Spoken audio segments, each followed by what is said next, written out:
إن الحمد لله نحمده ونستعينه ونستغفره ونتوب إليه ونعوذ بالله من شرور أنفسنا ومن سيئات أعمالنا من يهده الله فلا مضل له ومن يضلله فلا هادي له أشهد أن لا إله إلا الله وحده لا شريك له وأشهد أن محمدا عبده ورسوله لا نبي بعده اللهم صل وسلم على سيدنا محمد صلى الله عليه وسلم وعلى آله وصحبه ومن تبعه بإحسان إلى يوم الدين وقال الله عز وجل في القرآن الكريم أعوذ بالله من الشيطان الرجيم بسم الله الرحمن الرحيم يا أيها الذين آمنوا اتقوا الله حق تقاته ولا تموتن إلا وأنتم مسلمون يا أيها الحاضرون أوصيكم بنفسي بتقوى الله فقد فاز المتقون. Jamaah salat sidang Jumat yang dirahmati Allah Subhanahu wa taala. Insyaallah khutbah kita bertema kali ini yaitu atharud dzunub fi hayatil insan. Kualitas hidup seseorang bisa dilihat sejauh mana ketaatannya pada Allah Subhanahu wa taala dan pengaruh dosa terhadap kehidupan mereka. Jamaah yang dirahmati Allah Subhanahu wa taala, tepatnya pada Jumat yang lalu khatib mengambil satu tema tentang apa yang hari ini marak terjadi khususnya di Indonesia, yaitu judi online yang melibatkan hampir 8,8 juta penduduk Indonesia, sebagaimana yang kemudian diliris oleh pemerintah saat ini. Jamaah yang dirahmati Allah Subhanahu wa taala, khatib memaparkan saat itu bahaya judol terhadap kualitas rumah tangga orang-orang yang beriman. Selepas kemudian khatib kemudian menyampaikan khutbah, kemudian selesai sholat Jumat, kemudian memesan Gojek online menuju rumah. Di sela-sela perjalanan kemudian interaksi kami pun terjadi dengan ojek online tersebut. Kemudian dia bertanya, Pak Ustadz, bolehkah saya bertanya? Tadi kebetulan saya sholat Jumat, di mana Ustadz menyampaikan bahaya judol terhadap pengaruh dan kualitas rumah tangga orang-orang beriman. Maka saya ini adalah salah satu pelaku judol dan pelaku pinjaman online pinjol, yang hari ini saya sudah terjerat hutang piutang kisaran 56 juta rupiah. Pertanyaan saya, apakah saya wajib membayar? Pertanyaan yang kedua, bolehkah saya mengakhiri hidup dengan bunuh diri? Jemaah yang dirahmati Allah Subhanahu wa taala, ini baru satu dari sekian juta populasi yang ada di Indonesia hari ini yang terdampak judol dan pinjol hari ini. Jamaah yang dirahmati Allah Subhanahu wa taala, ini satu contoh bagaimana pengaruh dosa dan maksiat yang dilakukan sengaja dan terus-menerus dilakukan tanpa menghadirkan taubat pada Allah, maka orang itu akan pasti sengsara hidupnya. Jemaah yang dirahmati Allah Subhanahu wa taala, mari kita lihat bagaimana para sahabat Nabi sallallahu alaihi wasallam memberikan keterangan. Satu di antara sekian sahabat Nabi sallallahu alaihi wasallam memberikan keterangan bagaimana dosa dan pengaruhnya. Ada sahabat yang bernama Abdullah bin Abbas. Julukannya adalah Turjumatul Quran, orang yang paling faqih, orang yang paling mengerti tentang Al-Quran itu sendiri. Kalau mau bertanya tentang Quran, maka tanya Abdullah bin Abbas. Boleh jadi dia muda, tetapi ilmunya sangat luar biasa. Sehingga tidak jarang kemudian sahabat-sahabat seperti Umar meminta fatwa kepada Abdullah bin Abbas. Jemaah yang dirahmati Allah Subhanahu wa taala, kata Abdullah bin Abbas bagaimana pengaruh dosa? Innalil hasanat diya'an. Sesungguhnya orang yang senantiasa melakukan kebaikan-kebaikan, maka Allah akan turunkan kepada dirinya diya'an, satu cahaya. Di mana? Fil wajhi, di wajahnya. Orang yang beriman akan terus berseri wajahnya, ditatap enak, dilihat good looking, walaupun secara fisikly mungkin tidak sedap dilihat, tetapi secara ruhiyah orang itu nampak diya'an pada wajahnya.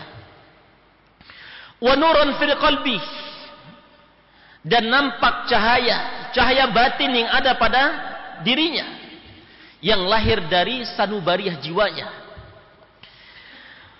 Wasi'atal fil rizqi, dan orang yang beriman pada Allah Subhanahu wa taala akan diperluaskan rizkinya. Wa quwwatan fil badani, dan orang yang beriman pada Allah Subhanahu wa taala harusnya mereka akan jarang sakit. Wa muhabbatan fil qalbil khalqi, dan orang-orang di sekitarnya akan terus mencintai dia. Dan sebaliknya kata Abdullah bin Abbas,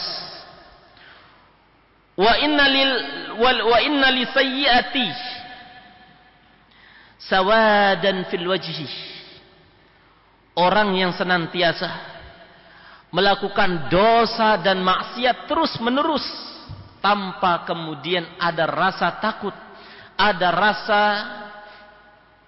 takut kepada Allah, tanpa rasa menyesal kepada Allah, tanpa taubat kepada Allah, maka Allah akan turunkan di wajah-wajah mereka buram hitam.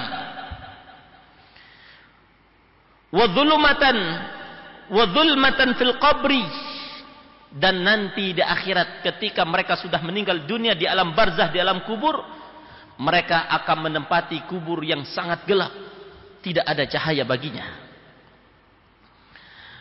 Wal qalbi, termasuk di dalam hatinya.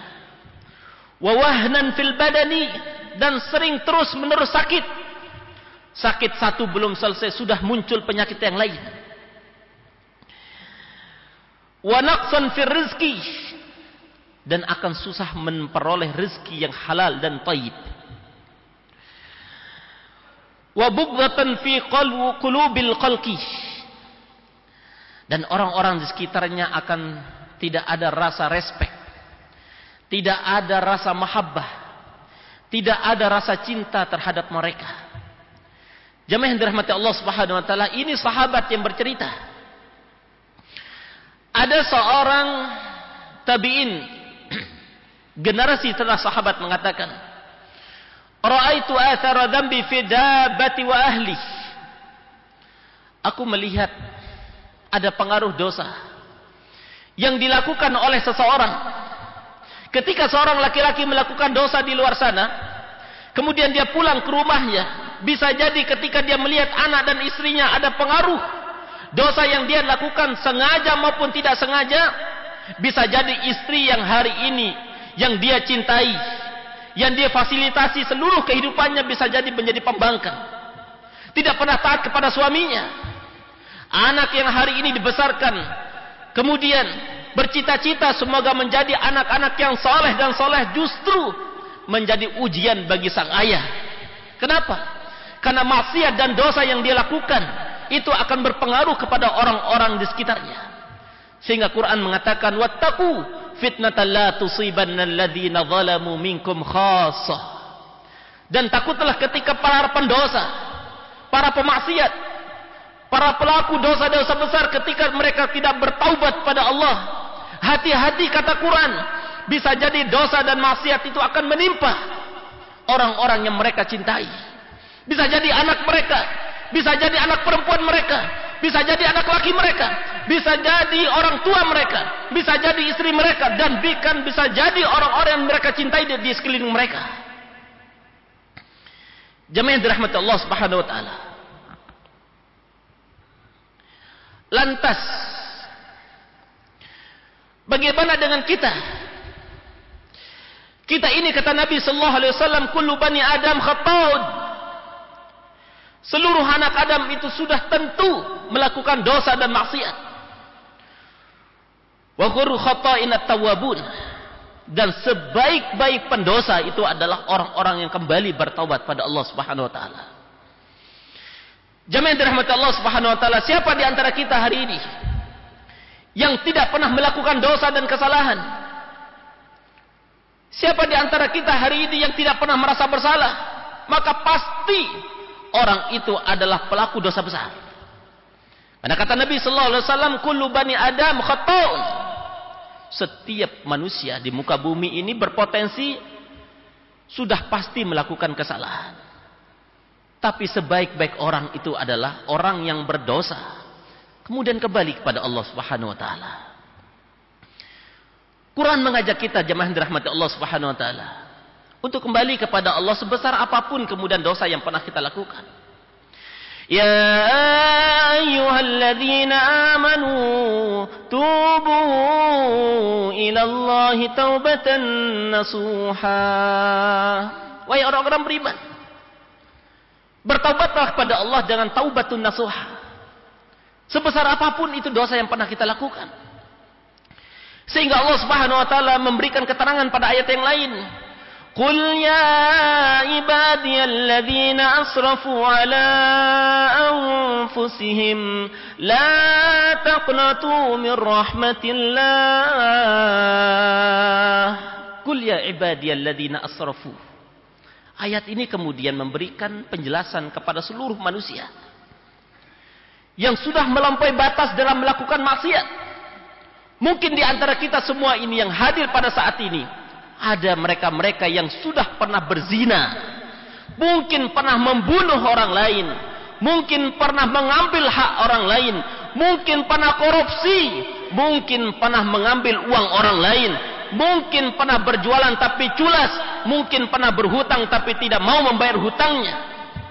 Jemaah dirahmati Allah Subhanahu wa taala, saksikan ayat ini. Qul ya ibadiyalladzina asrafu ala anfusihim la taqnatu min rahmatillah. Jangan pernah berputus harap terhadap rahmat Allah. Sesungguhnya Allah Maha Pengampun selama orang itu mau bertobat pada Allah Subhanahu wa taala. Kita tahu dalam catatan hadis Nabi sallallahu alaihi wasallam, ada seorang wanita yang sehari-harinya berzina. Seluruh kehidupannya dari pagi sampai malam berzina. Tetapi orang ini masuk kategori min ahlil jannah. Dia masuk kategori di antara penghuni-penghuni surga. Kenapa? Dia bertaubat pada Allah Subhanahu wa taala, kemudian memberikan air minum kepada seekor anjing yang sedang kehausan. Ada seseorang yang punya membunuh 99 orang, 99 nyawa, dan digenapkan menjadi 100. Ketika dia mau bertaubat pada Allah, kemudian hijrah dari tempatnya, kemudian wafat dalam keadaan berhijrah, maka orang itu min ahlil jannah. Dia termasuk kategori di antara penghuni-penghuni surganya Allah Subhanahu wa taala. Catatannya apa? Kata Ali bin Abi Thalib, "Ma nuzzila musibatan illa bidzambin." Tidaklah Allah turunkan satu musibah, kata Ali bin Abi Thalib, pada satu tempat, satu kelompok manusia, pada seseorang, kecuali terus-menerus melakukan dosa dan maksiat. Wa ma rufi'a illa bitaubatin. Dan tidaklah Allah angkat musibah yang bertubi-tubi kepada seseorang itu kecuali dengan diiringi dengan pertobatan pada Allah Subhanahu wa taala. Jemaah yang dirahmati Allah Subhanahu wa taala, mari hari ini Yaumul Jum'ah, Sayyidul Ayyam, hari terbaik hari ini kita bertaubat pada Allah Subhanahu wa taala. Mudah-mudahan Allah terima taubat kita. Maka salah satu doa yang tidak boleh ditinggalkan oleh kita adalah doanya Nabi Adam alaihi salatu wasalam. Apa itu? ربنا ظلمنا أنفسنا وإن لم تغفر لنا وترحمنا لنكونن من الخاسرين. Baca doa ini. Semoga Allah Subhanahu wa taala mengampuni seluruh dosa dan maksiat yang pernah kita lakukan. Hadanallahu wa iyyakum.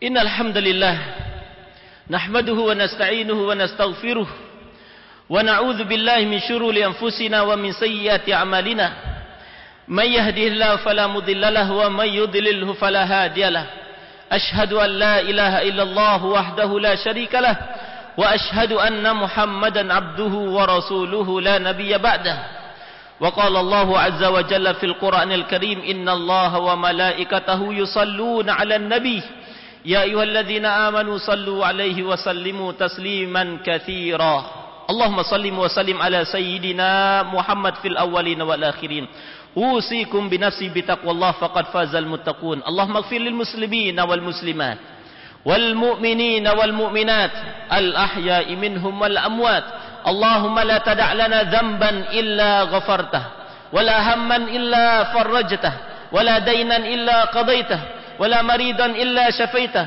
ولا حاجة من حوائج الدنيا والآخرة إلا قضيتها ويسرتها يا أرحم الراحمين يا عزيز يا غفار يا ذا الجلال والإكرام يا حي يا قيوم برحمتك نستغيث لا إله إلا أنت سبحانك إنا كنا من الظالمين اللهم انصر إخوان المسلمين والمستضعفين في كل مكان وفي كل زمان اللهم انصر إخوان المسلمين في فلسطين اللهم انصرهم نصرا عزيزا اللهم إنا على ذكرك وشكرك وحسن عبادتك ربنا هب لنا من أزواجنا وذرياتنا قرة أعين واجعلنا للمتقين إماما ربنا هب لنا من أزواجنا وذرياتنا قرة أعين واجعلنا للمتقين إماما ربنا آتنا في الدنيا حسنة وفي الآخرة حسنة وقنا عذاب النار والحمد لله رب العالمين أقيم الصلاة يا عباد الله